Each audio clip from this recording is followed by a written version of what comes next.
동안 평안하셨습니까? 네, 많이 바빠지셨죠? 네.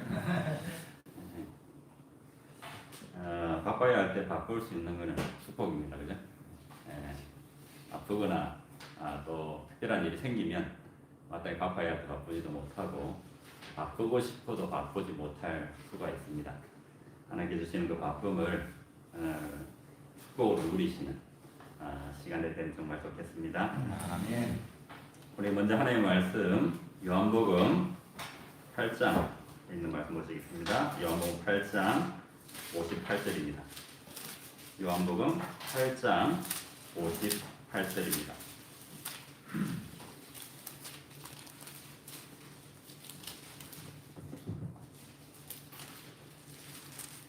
유대인들이 58절입니다. 예수께서 가라사대 진실로 진실로 너희에게 이르노니 아브라함이 나기 전부터 내가 있느니라 하시니. 요즘에 코로나 때문에 뉴스를 보면 참 우울한 소식들로 가득 채워집니다. 그죠? 뉴스라는 것은 원래 이제 부정적인 소식들을 전해야지 보는 사람이 많아요. 그렇기 때문에 좀 더 자극적이고 나쁜 소식을 전해야지 시청률이 올라갑니다. 그렇기 때문에 훈훈한 소식이 잘 전해지기가 쉽지 않고 또한 요즘 같은 세상에 훈훈한 소식들이 많이 없어요. 사회에. 그래서 훈훈한 소식을 듣기가 힘든데 뭐 한 1, 2개월 전인가요? 아주 따뜻한 이야기가 하나 들려왔습니다. 그 어떤 치킨집 사장이 돈이 없어서 치킨을 정말 먹고 싶어하는 형제가 하나 있었는데 돈이 없어서 5,000원만 들고 치킨집을 점점 근무하는 두 애들이 있었대요.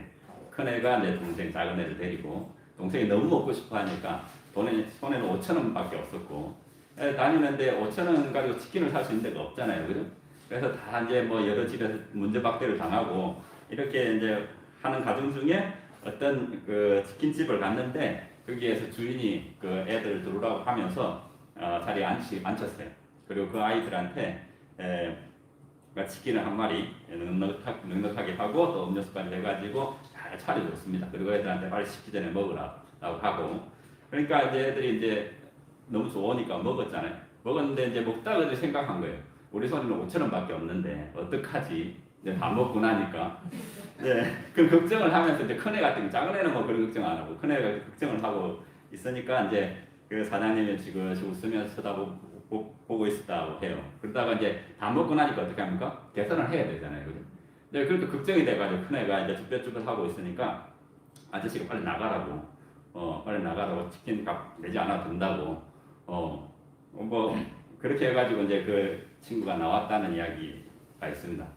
근데 이게 어떻게 알려지게 되었냐면 이 친구가 이 애가 너무 감사해서 그 치킨집 사장이 너무 감사해서 편지를 A4지 2장에 꽉 세워서 가지고 그걸 그 치킨 회사 본사에 보냈어요. 그러니까 본사 사장한테 보냈어요. 그러니까 이 본사 사장이 그 따뜻한 이야기를 듣고 그 치킨집에 연락해가지고 이것이 알려지게 되었어요. 그렇게 해가지고 이것이 이제 SNS나 이런 뭐 여러 가지 매체를 통해서 이제 소문이 나고 하면서 사람들이 그러면 우리가 이 착한 치킨집 사장을 혼주를 좀 내주자, 돈주를 내주자 해가지고 치킨 주문이 엄청나게 들어왔대요. 심지어 이제 TV 유명한 그 진행자 유재석까지도 그 집에 뭐 치킨을 몇십만 원 시키고 이렇게 하는 일들이 있었다고 합니다. 이렇게 이제 따뜻한 이야기가 들려오는데 이 집이 이 서울에 있는 홍대에 철인 7호라는 치킨 체인점 같아요. 철인 7호 홍대점의 점주 박재휘라는 사람입니다.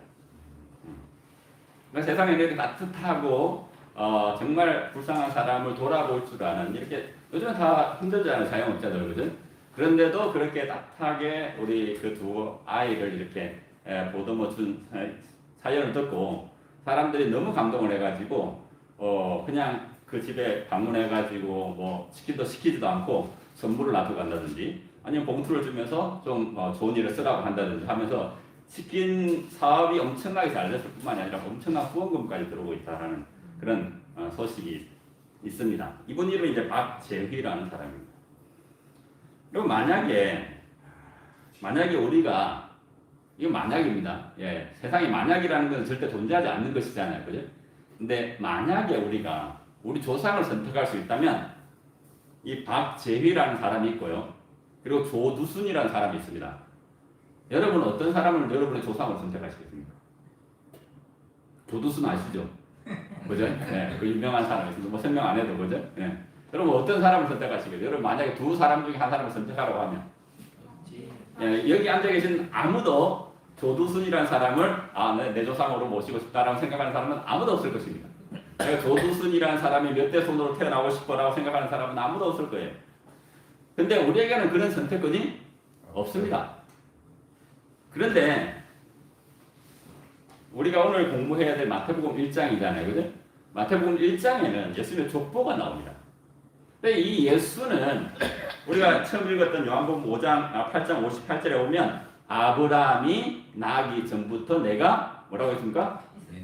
있었느니라 아니고 있느니라. 예. 그러니까 영원 전부터 계시고 또한 예수님께서 이 말씀하신 그 순간도 계시고 앞으로도 계실 분이 예수님이셨어요. 그렇기 때문에 그 예수님은 이 땅에 육신을 가지고 오실 때에 우리와는 다르게 조상을 어떻게 할 수 있습니까? 선택을 할 수 있다는 사실입니다. 예수님에 의해서 영원 전부터 살아계신 여호와 하나님이신 예수님에 의해서 선택된 사람들의 이름이 마태복음 1장에 나오는 예수님의 족보에 들어가 있는 것입니다. 여러분 예수님의 족보에는 참 재미있는 사람들이 있습니다. 예수님의 족보에 특징이 있는데 예수님은 이 이삭의 두 아들 중에 에스가 아닌 야곱의 후손으로 오셨습니다. 여러분 에서하고 야곱하고 비교하면 여러분한테 선택하라 그러면 여러분은 물론 야곱을 선택하겠지만 도덕적으로 볼 때 아니면 객관적으로 볼 때 누가 더 선한 사람 같습니까? 최소한 성경에 기록된 기록만 가지고 우리가 판단한다면 물론 여러분들과 제 머릿속에는 에서는 이미 나쁜 사람이고 야곱은 착한 사람이다라는 생각이 박혀있기 때문에 야곱을 참 우리가 좋게 생각하겠지만 성경에는 야곱의 잘못이 엄청나게 많이 기록되어 있고요. 에서의 잘못은 딱 하나입니다. 그죠? 뭡니까? 장자권을 팔았다는 거. 그것이 그때 정말 심각하게 팔은 것인지 아니면 그냥 농담조로 한 것인지 뭐 보이지 않는 거니까 그죠? 그걸 그때 당시에 사고 팔고 할 수 있었는지는 모르겠어요. 그리고 어쨌든 야곱이 돌아왔을 때 에서는 그를 나가서 맞이했습니다. 그죠? 근데 어쨌든 야곱의 인생은 늘 속이는 인생을 살았단 말입니다. 근데 예수님은 에서가 아니라 야곱의 후손으로 오셨어요. 참 재밌는 것은 야곱에게는 12아들이 있었잖아요. 그죠? 12아들이 있었는데 예수님께서는 그 12아들 중에 누굴 선택하셨습니까? 유다를 선택했어요. 왜 하필이면 유다였을까요? 여러분 창세기 38장에 특별히 유다에 관한 기록이 하나 있습니다. 12아들에 대한 기록은 요셉과 유다에 대한 특별한 기록 말고는 거의 없습니다. 근데 요셉에 대해서는 되게 긍정적으로 기록되어 있어요. 어쩌면. 그죠? 근데 유다에 대해서는 정말로 부정하고 정말 타락하고 세상의 바깥에 하나님을 믿지 않는 사람도 그렇게 안 살았을 법한 일을 창세기 38장에 기록해놨어요. 왜 예수님은 요셉의 후손이 아니라 유다의 후손으로 오셨을까? 그리고 참 재밌는 것은 예수님의 족보 가운데 여자들의 이름이 나옵니다. 그죠? 예수님은 다윗의 여러 아내들 중에 다른 아내가 아닌 우리아의 아내인 바세바에게서 낳은 솔로몬을 통해서 오셨습니다. 또 유다, 그죠? 유다에게는 원래 아내들이 있었잖아요. 혹은 아내가 있었잖아요. 그죠? 그래서 아들들이 있었어요. 그죠? 근데 그 원래 합법적으로 취한 아내에게서 난 아들을 통해서 온 것이 아니라 누구요? 아들의 아내, 며느리하고 함께한 그 부도덕한 행위의 결과로 태어난 사람의 후손으로 오셨어요. 또 보아스의 어머니 누굽니까? 라합이잖아요. 라합은 누굽니까? 일단 가나안 여자입니다. 맞습니까? 여리고 성에, 그죠? 그 다음에 또 누굽니까? 기생이었어요. 최소한 성경 기록대로 하면 그렇습니다. 그가 나중에 뭐 그때는 뭐 기생질을 했는지 안 했는지 모르겠지만 어쨌든 성경에는 기생 라합이에요. 끝까지 그것이 따라다닙니다. 왜 예수님께서는 조상들을 선택할 수 있었고요? 조상들 중에 남자와 여자를 다 선택할 수 있었는데 왜 예수님께서는 이런 조상들의 후손으로 오셨는가 하는 것입니다. 우리가 지난 금요일날 공부를 했지만 마태복음이 우리에게 전하고자 하는 기별은 너무나 분명합니다. 이방인들보다 훨씬 죄악된 유대인, 이방인들보다 훨씬 교만한 유대인, 이방인들보다 더 믿음 없는 유대인, 이방인들보다 더 무지한 유대인, 그러나 그들을 구원하기 위해서 오신 예수님, 이것이 바로 마태복음의 주제입니다. 아멘. 예수님께서는 그 백성들의 후손으로 오셨다는 사실입니다. 자, 그렇다면 예수는 과연 아브라함과 다윗의 자손이었는가 하는 것입니다. 마태가 기록하고 있는 내용이 무엇인가 하는 것입니다. 우리 마태복음 1장으로 한번 돌아가 보겠습니다. 마태복음 1장입니다. 마태복음 1장 1절에서 16절까지는 아브라함과 다윗의 자손 예수 그리스도의 세계를 하면서 아브라함은 이삭을 낳고 이삭은 야곱을 낳고 하면서 쭉 예수님 족보가 기록되고 있습니다. 그리고 18절부터 또 새로운 내용이 전개되고 있는데요. 참 1절부터 17절까지 하고 18절 이하의 내용은 아주 상반되는 내용입니다. 서로 부딪히는 내용이에요.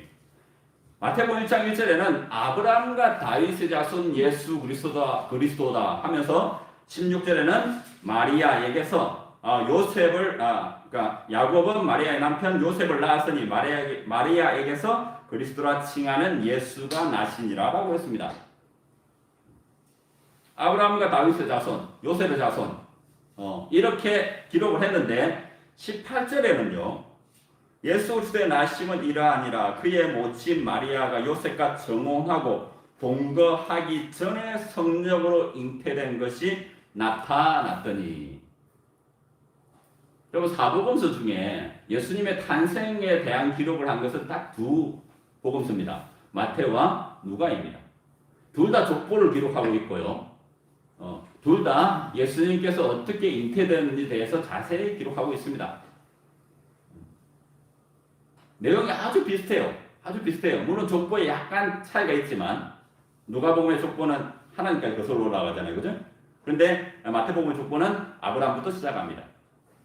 차이는 있지만 이 두 복음서의 기록은 또 제가 생각할 때는 똑같은 목적을 가지고 기록됐다는 사실입니다. 1장 1절에는 아브라함과 다윗의 자손 예수 그리스도라고 했지만 1장 18절에는 그 예수님이 아브라함과 다윗과 상관없이 이 땅에 태어났다는 사실을 기록하고 있는 것입니다. 아멘. 동거하기 전에 성령으로 잉태된 것이 나타났더니 아브라함의 피가 이삭에게로 이어졌고요. 이삭의 피가 야곱에게로 이어졌고 야곱의 피가 유다에게로 이어졌고 그것이 쭉 내려와서 요셉에게로 이어졌지만 요셉의 피가 예수님한테 이어진 것이 아니라는 사실입니다.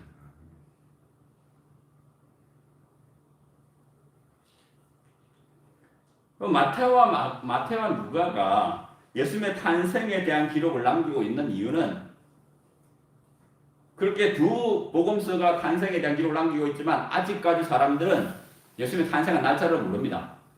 생일을 몰라요. 다시 말해 이 탄생 기록이 우리에게 가르치고자 했던 것은 예수님의 탄생한 날짜가 아니라는 사실입니다.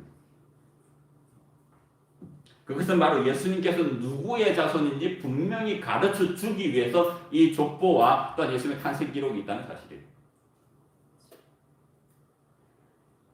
1장 20절 한번 더 보시겠습니다. 이 일을 생각할 때에 주의 사자가 현몽하여 가로되 다윗의 자손 요셉아 내 아내 마리아 데려오기를 무서 말라 저에게 잉태된 자는 뭐로 된 것이라? 성령으로 된 것이니라. 잘 보십시오. 마태는 반복해서 기록하고 있습니다. 마리아와 요셉과 정혼을 했지만 같이 동거하지는 않았더라. 요셉과 상관없이 예수님께서 잉태되었다는 사실을 18절에 그리고 20절에서는 천사가 직접 말씀해요. 뭐라고요? 성령으로 잉태된 것이다. 23절입니다. 보라 처녀가 잉태하여 아들을 낳을 것이요 그 이름은 임마누엘이라 하리라 하셨으니 이를 번역한즉 하나님이 우리와 함께 계시다. 결혼한 여자가 잉태하여 아들을 낳는 것이 아니라 처녀가 남자와 상관없이 아들을 낳을 것인데 그분이 임마누엘이 될 것이다. 25절입니다. 결과적으로 아들을 낳기까지 어떻게 하더니 동침치 아니하더니 나음의 이름을 예수로 하니라. 반복적으로 기록하고 있어요. 18절, 20절, 23절, 25절. 무슨 뜻입니까? 예수님은 아브라함의 피와 상관이 있다 없다? 없다. 혈통적으로는 아브라함과 관계가 있다 없다? 없다. 마태가 반복적으로 말함으로 강조하고 있는 사실은 예수님은 요셉, 즉 아브라함과 다윗의 혈통을 통해 태어난 사람과 상관없이 잉태되었고 태어났다는 사실입니다.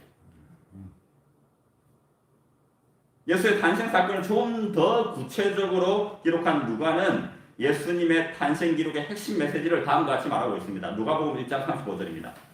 누가복음 1장 35절입니다.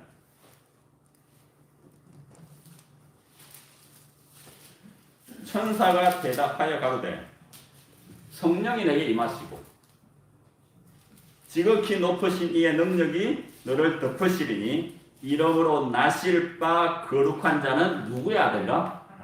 하나님의 아들이라 일컬으리라. 요셉의 아들이 아니라 아브라함의 아들이 아니라 다윗의 아들이 아니라 하나님의 아들이라는 거예요. 예수님은 아브라함과 다윗과 같은 죄인의 후손이 아니라 하나님의 아들이었습니다. 그런데 왜 마태복음은 아브라함과 다윗의 자손 예수라는 말로 시작을 하고 있을까요? 마태는 이 복음서를 기록할 때 이 말로 시작하고요. 18절부터는 그가 하나님의 아브라함과 다윗의 자손이 아니라는 것을 자세히 기록하고 있는 거예요. 이런 모순적인 기록이 왜 마태복음 1장에 기록되고 있는가 하는 것입니다. 여러분, 우리가 이 말씀을 이해하기 위해서 지난 시간에 우리가 생각해봤던 마태복음 전체의 기별을 생각할 필요가 있는 거예요. 예수님께서는 누구의 왕으로 오셨어요? 유대인의 왕으로 십자가에 달려 돌아가셨습니다. 그 유대인들을 대표하는 사람이 아브라함과 다윗, 아브라함 예수님의 족보 가운데 들어가 있는 사람들입니다. 거기 나오는 여자들, 거의 대부분 이방 여자들이었지만 유대인과 결혼함으로 하나님의 백성이 된 사람들이 그들과 결혼한 사람 또한 마찬가지로 그들이 합법적으로 결혼하고 자녀를 낳았든 아니면 불법적인 관계에서 자녀를 낳았든 하나님께서는 그거 상관하지 않으시고 그들의 하나님이 되시고 그들의 왕이 되실 것을 원하셨다는 사실입니다.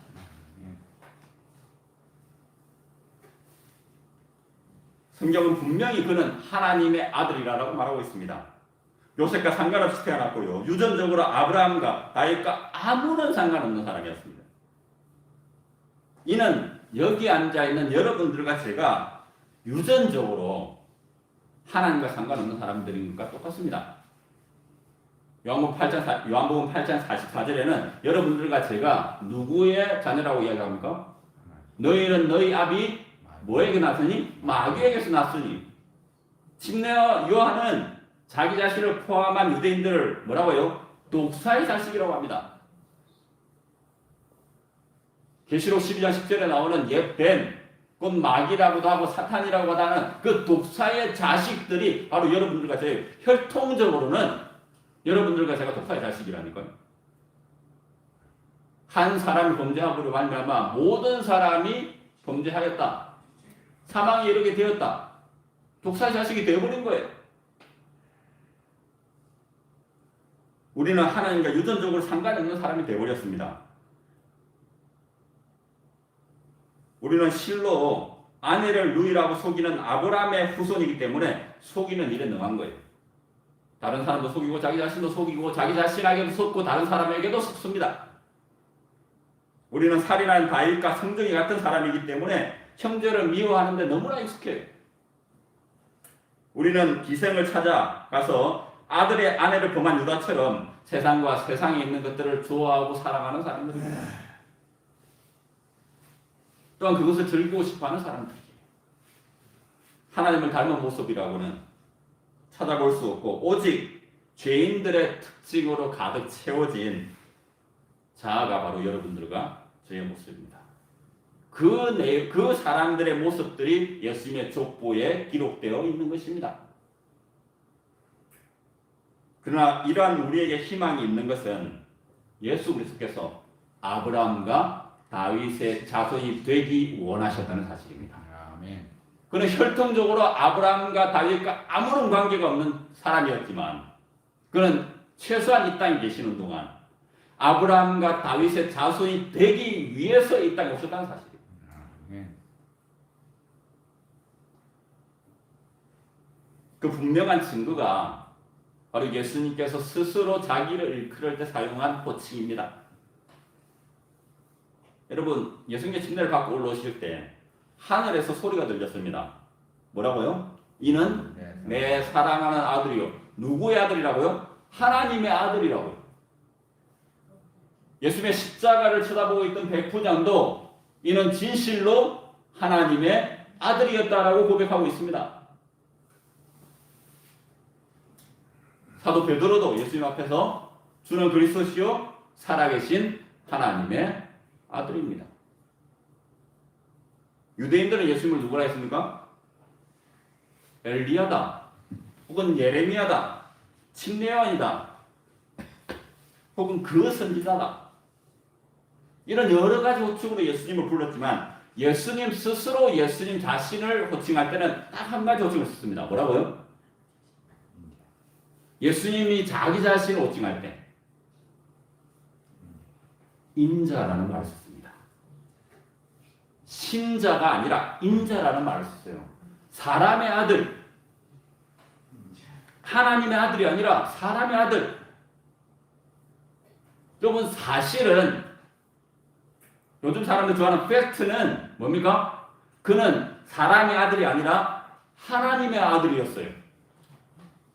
그런데 예수님께서는 이 땅에 계시는 동안 줄곧 한 번도 빠지지 않고 늘 자기 자신을 누구라 했습니까? 사람의 아들이라고 했어요. 인자라고 했다니까요. 예수님은 분명 하나님의 아들이었지만 그는 하나님의 아들이 되기 위해서 이 땅에 오신 것이 아니라 사람의 아들이 되기 위해서 이 땅에 오신 것이에요. 그래서 사람의 아들이 되어서 그 아버지들, 그 조상들이 지은 죄들을 속하시고 그의 후손들이 지은 죄들을 속하기 위해서 이 땅에 오셨다는 사실입니다. 아멘. 예수님은 이 소원대로 혈육에 속한 사람이 되었습니다. 우리 히브리서 2장 14절에서 15절의 말씀 보시겠습니다. 히브리서 2장 14절 15절입니다.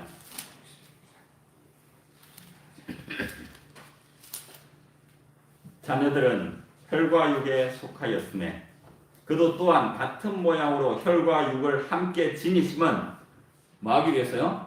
죽음을 통하여 죽음의 세력을 잡은 자 곧 마귀를 멸하시며 또 죽기를 무서워함으로 한평생 매여 종로로 타는 모든 자들을 놓아주려 하심이라. 여러분, 하나님은 죽을 수 있습니까? 없습니까? 죽을 수 없어요. 영원하신 존재이기 때문에. 그렇기 때문에 그분은, 예수님께서는 뭐가 되었어요? 인간이 되신 거예요. 육신을 가지고 혈과 육에 속한 사람이 되신 것입니다. 그렇지만 그는 이 땅에 살아계시는 동안은 절대로 사람의 아들이 아니었어요. 여전히 하나님의 아들이었단 말입니다. 죽을 이유가 없는, 죄와 상관없는 분이었어요. 그런데 그분이 뭐가 됐어요? 진짜 인자가 되었어요. 사람의 아들이 되었다니까요. 마치 우리와 같이 죄 때문에 죽어야 되는 사람이 되었다니까요. 그것이 언제 일어났습니까? 바로 저 십자가에서 일어난 겁니다. 혈과 육에 속하심으로 사망으로 사망의 권세 잡은 자 마귀를 멸하십니다.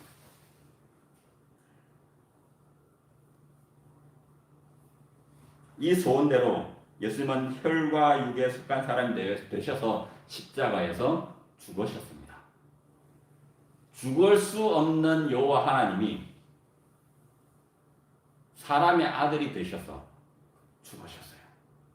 이것은 그가 죽어야 되기 때문에 죽은 게 아니라 우리를 위해서 죽고 싶어 하셨기 때문에 죽은 겁니다. 그 결과 혈과 육에 속한 아브라함과 다윗, 그리고 오늘 이 자리에 앉아있는 그 아브라함과 다윗의 후손, 아담의 후손들인 여러분들과 제가 하나님의 자녀가 되는 권세를 누리게 되었다는 사실입니다. 아멘. 예수는 혈통으로나 육정으로나 사람의 뜻으로 볼 때 아브라함과 다윗의 자손이 아니었습니다. 그러나 그는 아브라함과 다윗과 같은 죄인들의 아들의 자손이 되기를 원하셨습니다. 그 아브라함과 다윗을 대신하여 십자가에 죽으심으로 그들의 자손이 되셨습니다. 그가 그렇게 한 이유는 아브라함 같은 죄인, 다윗과 같은 죄인, 어쩌면 요셉보다 훨씬 악한 유다와 같은 죄인들을 어떻게 하시기 위해서요? 구원하시기 위해서. 그래서 예수님께서는 그들의 후손이 되는 것을 부끄러워하지 않으시고 나는 아브라함과 다윗의 자손이다라고 마태복음 1장 1절에 기록하고 있는 것입니다.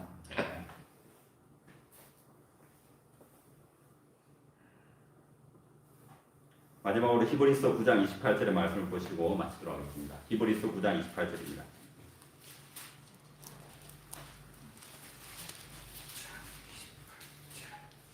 이와 같이 그리스도도 많은 사람의 죄를 담당하시려고 단번에 들이신 바 되셨고 구원에 이르게 하기 위하여 죄와 상관없이 자기를 바라는 자들에게 두 번째 나타나시리라. 아멘. 이 예수님께서는 이미 성령을 통해서 우리에게 나타나셨습니다. 두 번째. 그리고 육체를 가지신 예수님께서는 여전히 지금도 하늘에 계십니다. 여전히 인자의 모습을 가지고 하늘에 계시는 거예요. 그 예수님께서 우리의 눈으로 볼 수 있게 다시 한번 나타나실 것입니다. 아멘. 그때까지는 성령을 통해서 우리 속에 나타나셔서 죄와 상관없는 모습으로 우리 속에 가고 계신 거예요. 그 예수님에 대한 이야기가 마태복음 1장에 나오는 족보에 대한 이야기입니다. 예수님은 아브라함과 다윗의 후손이 되기를 원하셨고 십자가에 죽으심으로 후손이 되셨습니다. 그 후손의 죽음으로 인해서 아브라함의 죄가 속해졌고 다윗의 죄가 속해졌고 바로 여러분들과 저의 죄가 속해졌습니다. 아멘. 그래서 우리가 감히 하나님의 자녀라도 믿고 또한 하나님의 자녀라도 고백할 수가 있게 된 것입니다. 아멘. 그 예수님께서 주인 되신 날이 바로 안식일입니다. 아멘. 그 예수님께서 오늘도 주인 되기를 원하십니다. 아멘. 그 예수님께서 여러분들에게 말씀하시기를 수고하고 무거운 짐진 자들 다 내게 오라 내가 너희를 쉬게 하리라. 아멘. 아브라함과 다윗의 자손 예수 그리스도의 세계라. 다 같이 기도하시겠습니다.